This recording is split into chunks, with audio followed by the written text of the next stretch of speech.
Hey guys, and welcome to my new channel. And today I'm bringing you guys a recess, just whatever you want to call it, creepypasta or theory, and it's about how all the characters are actually dead. You guys have probably heard of it already. I'm not the first one to do it, but let's just get started. 3rd Street School was built after World War I. TJ was among the first students to attend. He was only proven to be a strong leader, running for 4th grade president in 1928, a year before the Great Depression began. However, the current principal at the time was making budget cuts on certain lunch items. Attempting to lead a revolt, TJ was hit by an ice cream truck during a student walkout in 1929. TJ's spirit still lives on through the playground, teaching kids how to stand up for their rights.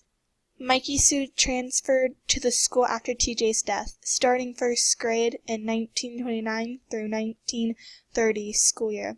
Mikey was always hungry, demanding food. However, he was a kind and gentle person, causing no harm to the students around him.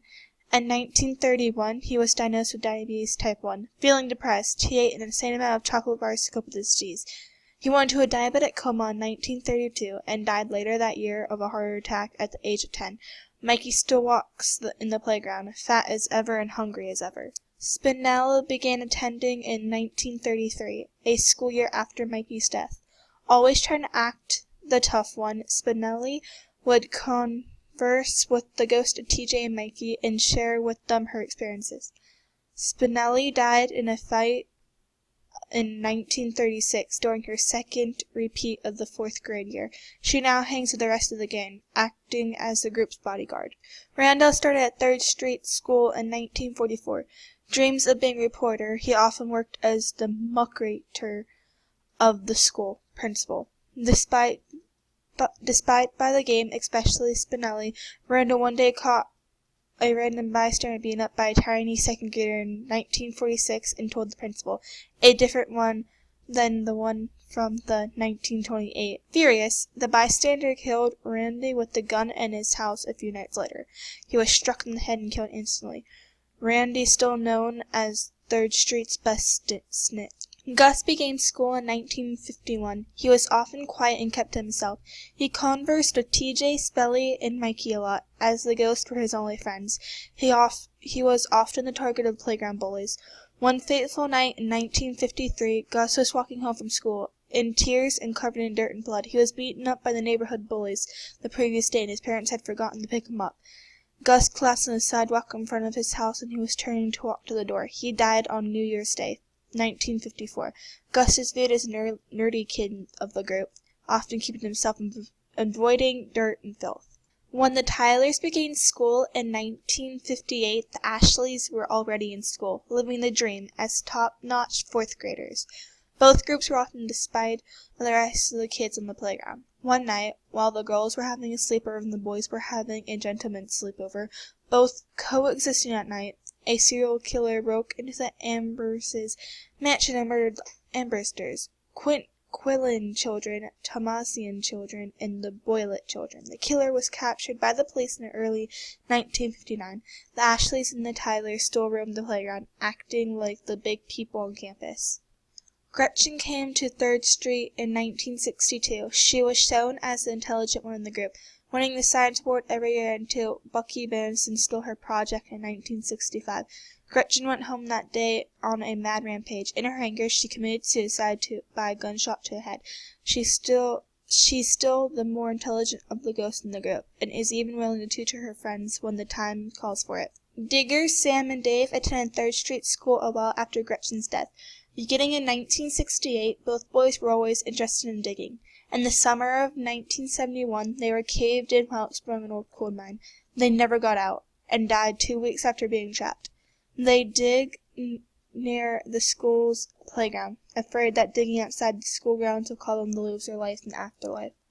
Vince, who was the last to join the gang, attended school in 1978, just as the Disco 70s were coming to close. Vince worked on his basketball career, often dreaming of making the NBA, inspired by famous NBA stars at the time. One day in 1982, he tripped and broke his leg and was told he wouldn't be able to play basketball anymore. Devastated by this, Vince attempted to take his own life in 1983. As a result, he was sent to an insane asylum, where he died in 1988. Vince plays a wild variety of sports in the afterlife, as the protagonist's gang of ghosts was usually compelled upon Vince's death. King Bob is known as the king of the playground. After winning class president of the 4th grade in 1991, King Bob was always a fair royal. After going crazy with power, the 4th grade body led a coup. King Bob was not allowed to run for president during the 1992-1993 school year. As a result, he murdered the entire school body in one night by breaking into their houses and stabbing them to death. He was sent to juvenile detention in fall 1995 and stayed there until he was killed by another prisoner in 2001 at the 5th Street connection fatality at the age of 20. Due to the tragedies caused by the 3rd Street playground, the school was shut down and destroyed in the summer of 2002. The last class of 5th graders leaving 2001 on the 74th anniversary of TJ's death. However, this event had not affected the school's playground nor its current residents. The ghosts of the fallen children still frolic and play on the playgrounds at 3rd Street School as if it was never shut down. So now I'm going to say what I think of this theory. It's kind of, I don't believe it, because first of all, if the kids were dying in other areas, why did they go and haunt the playground? And not only that, but the kids are seen in class with teachers. And why would a whole bunch of ghost kids choose to haunt school instead of, like, I don't know, a water park or maybe a non-school playground that they may not get memories of school at? And the Tylers and Ashleys, the Tylers were the Ashleys' younger brothers. So how do you explain that? Like, they didn't hate each other, they were just siblings. Pretty sure King Bob was a year older than all the main characters in this TV show, so that doesn't make sense either. So that's all I have to say for this, and I said it's a really cool but depressing idea, but it just doesn't cut out. So I hope you guys enjoyed watching. I'll see you in the next episode. Bye-bye!